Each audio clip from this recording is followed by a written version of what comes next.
नमो भगवते वासुदेवाय। ओम नमो भगवते वासुदेवाय।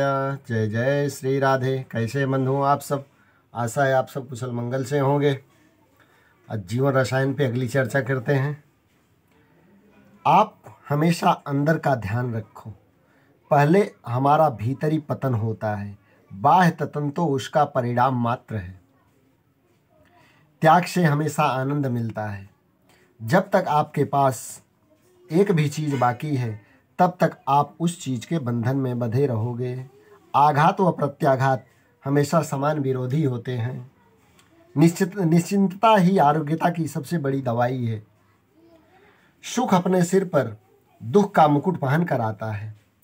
जो सुख को अपनाएगा उसे दुख को भी स्वीकार करना पड़ेगा।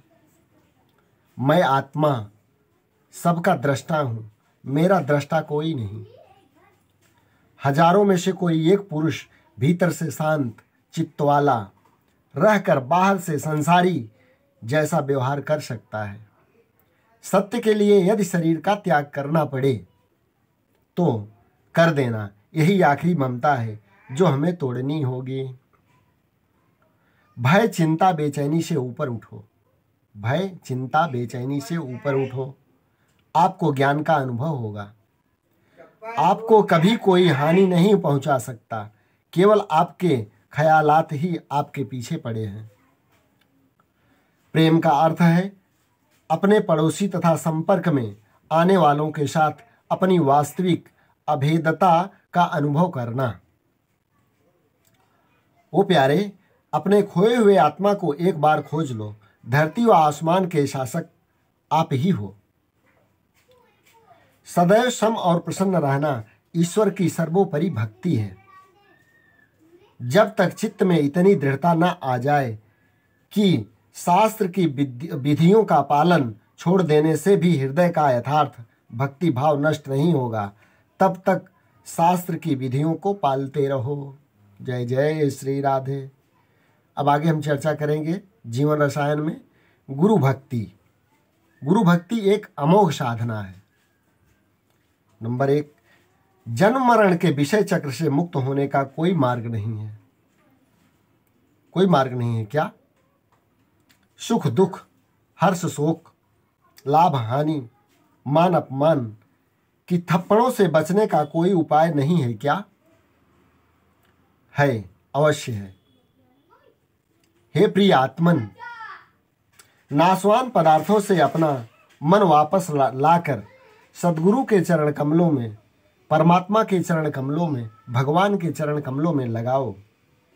गुरु भक्ति योग का आश्रय लो। गुरु सेवा, परमात्मा सेवा ऐसा अमोघ साधन है जिससे वर्तमान जीवन आनंदमय बनता है और शाश्वत सुख के द्वार खुलते हैं। गुरु सेवत ते नर धन्य यहाँ, तिनको नहीं दुख यहाँ न वहाँ। सच्चे सद्गुरु की हुई भक्ति शिष्य में सांसारिक पदार्थों के प्रति वैराग्य एवं अनासक्ति जगाती है। परमात्मा के प्रति प्रेम के पुष्प महकाती है। प्रत्येक शिष्य गुरु की सेवा करना चाहता है, लेकिन अपने ढंग से। सतगुरु चाहे उस ढंग से सेवा करने को कोई तत्पर नहीं है। जो बिरला साधक गुरु चाहे उस ढंग से सेवा कर सकता है, उसे कोई कमी नहीं रहती।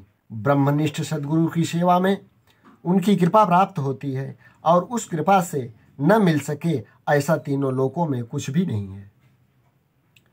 गुरु शिष्य का संबंध पवित्रम संबंध है। संसार के तमाम बंधनों से छुड़ाकर वह मुक्ति के मार्ग पर प्रस्थान कराता है। यह संबंध जीवन पर्यंत का संबंध है। यह बात अपने हृदय की डायरी में सुवर्ण अक्षरों में लिख लो। उल्लू सूर्य के प्रकाश के अस्तित्व को माने या ना माने, फिर भी सूर्य हमेशा प्रकाशमान रहता है। चंचल मन का मनुष्य माने या न माने, लेकिन सदगुरु की परम कल्याणकारी कृपा सदैव बरसती ही रहती है। सदगुरु की चरण रज में स्नान किए बिना केवल कठिन तपश्चर्या करने से या वेदों का अध्ययन करने से वेदांत का रहस्य प्रकट नहीं होता, आत्मानंद का अमृत नहीं मिलता। दर्शन शास्त्र के चाहे जितने ग्रंथ पढ़ो, हजारों वर्षों तक हिमालय की गुफा में तप करो, वर्षों तक प्राणायाम करो, जीवन पर्यंत शीर्षासन करो, समग्र विश्व में प्रवास करके व्याख्यान दो, फिर भी सदगुरु की कृपा के बिना, परमात्मा की कृपा के बिना आत्मज्ञान नहीं होता। अतः निर्भिमानी, सरल, निजानंद में मस्त, दयालु स्वभाव के आत्म साक्षात्कारी सदगुरु के चरण में जाओ, जीवन को धन्य बनाओ। जय जय श्री राधे। सदगुरु की सेवा किए बिना शास्त्रों का अध्ययन करना मुमुक्ष साधक के लिए समय बर्बाद करने के बराबर है। जिनको सदगुरु प्राप्त हुए हैं, ऐसे शिष्य के लिए इस विश्व में कुछ भी अप्राप्य नहीं है। सदगुरु शिष्य को मिली हुई परमात्मा की अमूल्य भेंट है। अरे नहीं, वे तो शिष्य के समक्ष साकार रूप में प्रकट हुए परमात्मा स्वयं है। सदगुरु के साथ एक क्षण किया हुआ सत्संग लाखों वर्षों के तप से अनंत गुना श्रेष्ठ है। आंखों के निमेष मात्र में सदगुरु की अमृत वर्षी दृष्टि शिष्य के जन्म जन्म के पापों को जला सकती है। सदगुरु जैसा प्रेम पूर्ण, कृपालु, हित चिंतक विश्व भर में दूसरा कोई नहीं है। बाढ़ के समय यात्री यदि तूफानी नदी को बिना नाव के पार कर सके, तो साधक भी बिना सदगुरु के अपने जीवन के आखिरी लक्ष्य को सिद्ध कर सकता है। यानी ये दोनों ही बातें असंभव हैं। अतः प्यारे साधक, मनमुखी साधना की जिद करना छोड़ दो, गुरुमुखी साधना करने में ही सार है। सदगुरु के चरण कमलों का आश्रय लेने से जिस आनंद का अनुभव होता है, उसके आगे त्रिलोकी का साम्राज्य तुच्छ है। आत्म साक्षात्कार के मार्ग में सबसे महान शत्रु अहम भाव का नाश करने के लिए सदगुरु की आज्ञा का पालन अमोघ शस्त्र है। रसोई सीखने के लिए कोई सिखाने वाला चाहिए, विज्ञान और गणित सीखने के लिए अध्यापक चाहिए, तो क्या ब्रह्म विद्या सदगुरु के बिना ही सीख लोगे? सदगुरु कृपा की संपत्ति जैसा दूसरा कोई खजाना विश्व भर में नहीं है। सदगुरु की आज्ञा का उल्लंघन करना यही अपनी ही कब्र खोदने के बराबर है। सदगुरु के कार्य को शंका की दृष्टि से देखना महापातक है। गुरु भक्ति व गुरु सेवा ये साधना रूपी नौका की दो पतवारें हैं। उनकी मदद से शिष्य संसार सागर को पार कर सकता है। सदगुरु की कसौटी करना असंभव है। एक विवेकानंद ही दूसरे विवेकानंद को पहचान सकते हैं। बुद्ध को जानने के लिए दूसरे बुद्ध की आवश्यकता रहती है। एक राम तीर्थ का रहस्य दूसरे राम तीर्थ ही पा सकते हैं। अतः सदगुरु की कसौटी करने की चेष्टा छोड़कर उनको परिपूर्ण ब्रह्म परमात्मा मानो, तभी जीवन में वास्तविक लाभ होगा। गुरु भक्ति योग का आश्रय लेकर आप अपनी खोई हुई दिव्यता को पुनः प्राप्त करो। सुख दुख, जन्म मृत्यु आदि सब द्वंद्वों से पार हो जाओ। गुरु भक्ति योग माने गुरु की सेवा के द्वारा मन और उसके विकारों पर नियंत्रण एवं पुनः संस्करण। शिष्य अपने गुरु के चरण कमल में साष्टांग प्रणाम करता है, उन पर श्रेष्ठ फूलों की वर्षा करके उनकी स्तुति करता है।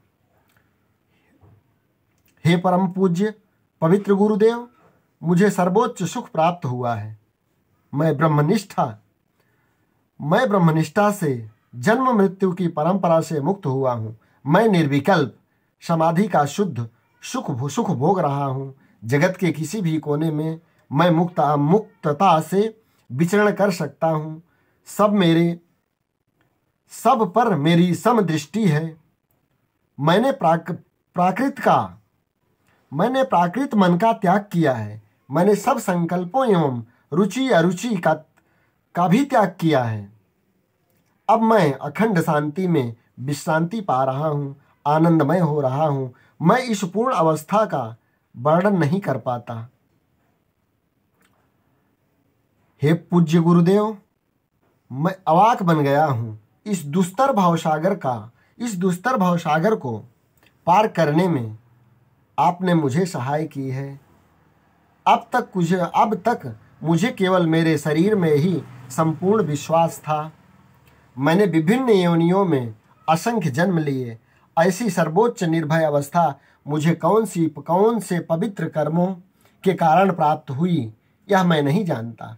सचमुच यह एक दुर्लभ भाग्य है, यह एक महान उत्कृष्ट लाभ है। अब मैं आनंद से नाचता हूँ। मेरे सब दुख नष्ट हो गए, मेरे सब मनोरथ पूर्ण हुए हैं, मेरे कार्य संपन्न हुए हैं। मैंने सब वांछित वस्तुएं प्राप्त की हैं, मेरी इच्छा परिपूर्ण हुई है। आप मेरे सच्चे माता पिता हो। मेरी वर्तमान स्थिति में दूसरों के समक्ष किस प्रकार प्रकट कर सकूं? सर्वत्र सुख और आनंद का अनंत सागर लहराता हुआ मुझे दिख रहा है। मेरे अंतःचक्षु जिससे खुल गए वह महावाक्य तत्त्वमसि है। तत्त्वमसि। उपनिषदों एवं वेदांत सूत्रों को भी धन्यवाद, जिन्होंने ब्रह्मनिष्ठ गुरु का एवं उपनिषदों के महावाक्यों का रूप धारण किया है। ऐसे श्री व्यास जी को प्रणाम, श्री शंकराचार्य जी को प्रणाम। सांसारिक मनुष्य के सिर पर गुरु के चरणामृत का एक बिंदु गिरे तो भी उसके सब दुखों का नाश हो जाता है। यदि एक ब्रह्मनिष्ठ पुरुष को वस्त्र पहनाए जाएं तथा भोजन कराया जाए तो सारे विश्व को वस्त्र पहनाने एवं भोजन करवाने के बराबर है, क्योंकि ब्रह्मनिष्ठ पुरुष सचराचर विश्व में व्याप्त है, सब में वे ही हैं। ओम नमो भगवते वासुदेवाय। ओम नमो भगवते वासुदेवाय। जय जय।